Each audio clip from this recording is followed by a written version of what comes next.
భారతీయ చలనచిత్ర సంగీత చరిత్రలో ఒక శకం ముగిసింది. 8 దశాబ్దాల పాటు తన గాత్రంతో కోట్లాది మందిని ఉర్రూతలూగించిన స్వరం మాంత్రికురాలు ఆశా భోంస్లే ఇక లేరు.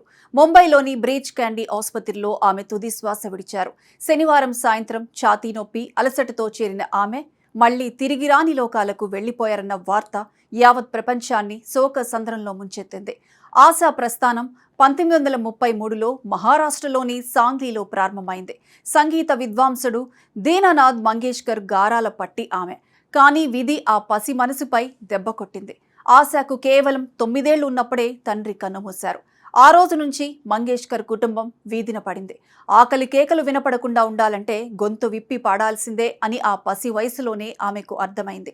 తన అక్క లతా మంగేష్కర్తో కలిసి ఇంటి బాధ్యతలను భుజాన వేసుకుంది. జీవితంలో ఏదో సాధించాలనే తపనతో ఉన్న ఆశ 16 ఏళ్ల ప్రాయంలో ఒక సాహసం చేసింది. తన అక్క లతా వద్ద సెక్రటరీగా పనిచేస్తున్న 31 ఏళ్ల గణప్రతాప్ భోంస్లేతో ప్రేమలో పడింది. కుటుంబ సభ్యులు వద్దని వారిస్తున్నా వినకుండా ఎదిరించి మరీ ఇంటి నుంచి పారిపోయి అతన్ని వివాహం చేసుకుంది. కానీ ఆ ప్రేమ వివాహం ఆమె జీవితాన్ని చీకటిమయం చేసింది. మెట్టినింట్లో ఆమెకు గృహహింస ఎదురైంది. భర్త వేధింపులు, ఆర్థిక ఇబ్బందులు ఆమెను ఉక్కిరిబిక్కిరి చేశాయి. ఒకానొక సమయంలో మరణమే శరణ్యం అనుకునే స్థాయికి వెళ్ళింది. కానీ తన 3 పిల్లల కోసం ఆమె పోరాడాలని నిర్ణయించుకుంది. చివరకు 1960లో తన భర్త నుంచి విడిపోయి 3 పిల్లలతో ఒంటరిగా బయటకు వచ్చేసింది. ఈ రోజున మనం 12,000 పాటలు పాడిన ఆశా భోంస్లేను చూస్తున్నాం.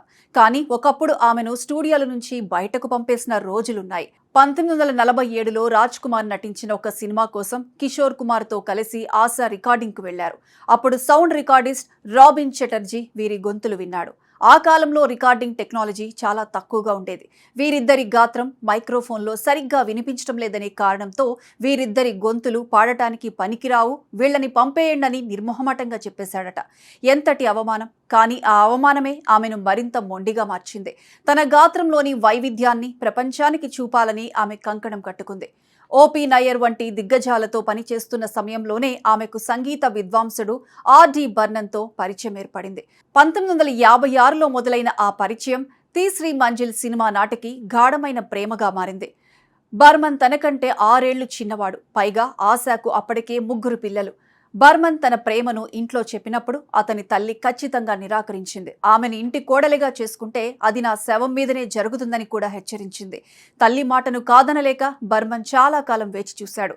చివరకు తన తండ్రి ఎస్.డి. బర్మన్ మరణం తర్వాత మానసిక పరిస్థితి క్షీణించిన తన తల్లిని ఒప్పించి 1980లో ఆశాను పెళ్లాడాడు. వారిద్దరి కాంబినేషన్ భారతీయ సంగీతంలో ఒక నూతన విప్లవానికి తెరలేపింది. క్లబ్ సాంగ్స్ దగ్గర నుంచి శాస్త్రీయ సంగీతం వరకు ఏ పాటైనా ఆశ పాడాల్సిందే. దమ్ అరే దమ్ అని ఊపు తెచ్చినా, చురా లియా హై తుమ్నే అంటూ ప్రేమలో ముంచెత్తినా అది ఆమెకే సాధ్యం. గృహహింసను ఎదుర్కొన్న ఒక మహిళ, గొంతు బాగోలేదని తిరస్కరణకు గురైన ఒక సింగర్, ప్రపంచంలోనే అత్యధిక పాటలు పాడిన మహిళగా గిన్నీస్ రికార్డు సాధించడం అంటే అది సామాన్యమైన విషయం కాదు. వయసు పైబడ్డా ఆమెలోని ఉత్సాహం తగ్గలేదు. 90 ఏళ్ల వయసులో కూడా స్టేజ్ మీద డాన్స్ చేస్తూ పాడుతుంటే సంగీత ప్రపంచం ఆమెకు సలాం కొట్టింది. 8 దశాబ్దాల పాటు 20కి పైగా భాషల్లో వేల పాటలతో కోట్లాది మందిని అలరించిన ఆమె మరణంతో బాలీవుడ్ సహా భారతీయ చిత్ర పరిశ్రమ తీవ్ర దిగ్భ్రాంతికి లోనైంది. దాదాసాహెబ్ ఫాల్కే అవార్డు గ్రహీత, భారతరత్న లతా మంగేష్కర్ సోదరి అయిన ఆశా భోంస్లే అంతిమ సంస్కారాలు సోమవారం ముంబైలోని శివాజీ పార్కులో పూర్తి ప్రభుత్వ లాంఛనాలతో నిర్వహిస్తారు.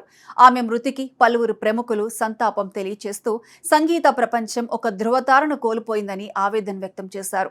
ఆశా భౌతికంగా మన మధ్య లేకపోయినా ఆమె పాడిన 12,000 పాటల రూపంలో ఆశా భోంస్లే ఎప్పటికీ చిరంజీవిగానే ఉంటారు. ఆశా పాడిన పాటలు ఉన్నంత కాలం ఈ గాలిలో ఆ స్వరం ప్రతిధ్వనిస్తూనే ఉంటుంది.